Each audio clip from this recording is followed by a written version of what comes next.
Bonjour à tous, ravi de vous retrouver dans la suite de l'édition de la nuit. Voici les titres de votre journal. À la une, la colère dans les rues de Kiev en Ukraine.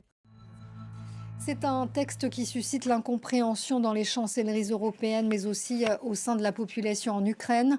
Ce mardi, ils étaient des centaines à s'être réunis près du théâtre Ivan Franko à Kiev, après la promulgation par le président Zelensky d'un projet de loi controversé. Et pointé du doigt, le président Zelensky a pris la parole cette nuit pour s'en expliquer. Selon lui, l'infrastructure anticorruption fonctionnera, mais sans l'influence russe. Écoutez.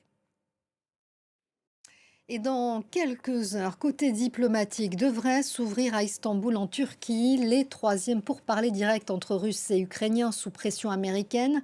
Seuls les Ukrainiens ont pour l'heure confirmé ce rendez-vous. Donald Trump a donné 50 jours à la Russie pour parvenir à un accord de cessez-le-feu sous peine de sanctions. Mais mardi soir, Moscou a douché les espoirs. Il n'y aura pas d'avancée miraculeuse.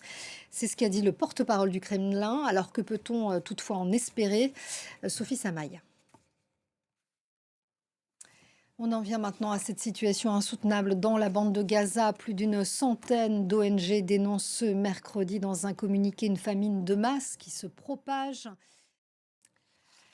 L'actualité aux États-Unis, cette histoire qui se répète. Comme lors de son premier mandat, Donald Trump se retire à nouveau de l'UNESCO, l'Organisation des Nations Unies pour l'éducation, la science et la culture, une agence jugée trop woke et pro-palestinienne par le 47e président du pays, un retrait salué par Israël. Khalid. On s'arrête maintenant sur les ennuis judiciaires de Rachida Dati. La ministre de la Culture organise la contre-attaque.